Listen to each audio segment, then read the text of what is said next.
జూబ్లీహిల్స్ ఎర్రగడ్డ డివిజన్లో నాయి బ్రాహ్మణ ఆత్మీయ సమ్మేళనం ముఖ్య అతిథిగా హాజరైన మంత్రి పొన్నం ప్రభాకర్ సమావేశంలో భారీగా పాల్గొన్న నాయి బ్రాహ్మణ సోదరులు జూబ్లీహిల్స్ ఉప ఎన్నికల్లో కాంగ్రెస్ పార్టీ అభ్యర్థి నవీన్ యాదవ్కు ఏకగ్రీవంగా మద్దతు తెలిపిన నాయి బ్రాహ్మణ సంఘాలు. అనేక అసమానతలు ఉన్నటువంటి సందర్భం ఇప్పుడు ఇంకా రోజు రోజుకు ఇటువంటి ఉన్న పరిస్థితులలో కానీ అవన్నింటినీ అధిగమించి అర్బనేషన్ అయినప్పుడు ఎవరెవరు పట్టించుకునే పరిస్థితి రెడీ అలా. సో ఈ సందర్భంగా నేను మిమ్మల్ని ఒకటే కోరుతాను, కులపరమైన సమస్యలు పరిష్కరించడానికి నేను బలహీన వర్గాల బిడ్డ ఉంటా.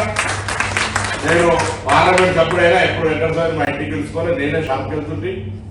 మా ఇంటి ఎదురుగా షాప్ ఉంటే నేనే ఆయన దగ్గర రోడ్డు దగ్గర నడుచుకుంటూ పోయి ఇప్పుడు కూడా అంతే, ఇప్పుడు కూడా నేనే షాప్కి వెళ్తా. సోమాలు కూడా మీరు ఎప్పుడన్నా చూడొచ్చు.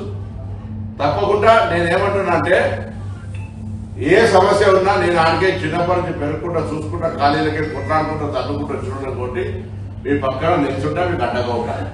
ఇవాళ ఎన్నికలు నేను చెప్తున్నాను అందరికి తెలుసు ప్రత్యక్షంగా. రెండు, ఇవాళ నవీన్ యాదవ్ అంటాడు ఒక బ్యాక్గ్రౌండ్ బిడ్డ, అవకాశం వచ్చింది. మన శక్తిని నిరూపించుకోవడానికి ఇక్కడి నుంచి పోయిన తర్వాత జూబ్లీహిల్స్ ఏరియాలో ఎక్కడెక్కడ షాప్స్ ఉంటాయో అక్కడక్కడ పోయి వాళ్ళందరికీ చెప్పి ఈ 3 రోజులు దుకాణం వచ్చినా మీరు ఎక్కడికి దుకాణం పోయినా వాకింగ్ కేరా కూరగాయల మీ సోదరుడిగా